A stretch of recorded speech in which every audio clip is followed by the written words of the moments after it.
over the course of the next several months, you'll see a much better. So respectfully, addition. I would argue that's what we heard the last time we had a hearing. It's always in the next few months, and it's just, it's frustrating.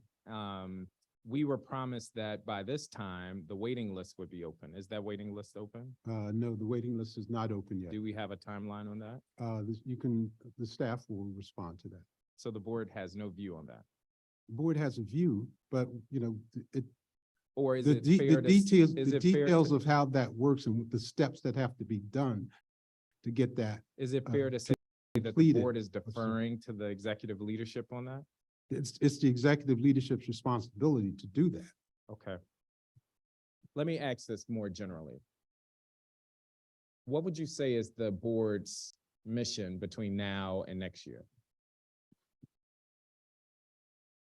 Well, according to the legislation setting this board up, by next July, we have to have recommendations for a more permanent board. But in between that and getting to that point, we have to continue to work with the staff, monitor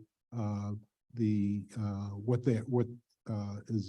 they're doing in terms of responding to the HUD report, making sure that they are doing the best that they can in terms of running all aspects of the agency, the Housing First Choice Voucher Program, the Public Housing Program, and even to some degree, just as important or even more important, the redevelopment projects that we've talked about today through RAD or other processes that we're going to undertake.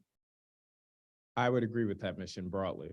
It is both about setting up that board, but making sure that we can actually stabilize DCHA. I will tell you, I'm troubled by this view of, oh, ask them.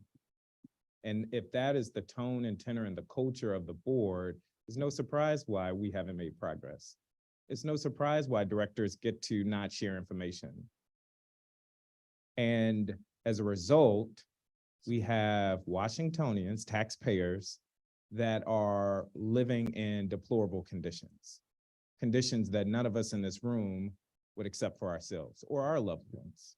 And so if it seems like I'm leaning in on this, it's because every hearing we get lip service and we haven't made the progress that the board or others have promised. So thank you for your testimony. I am now out of town.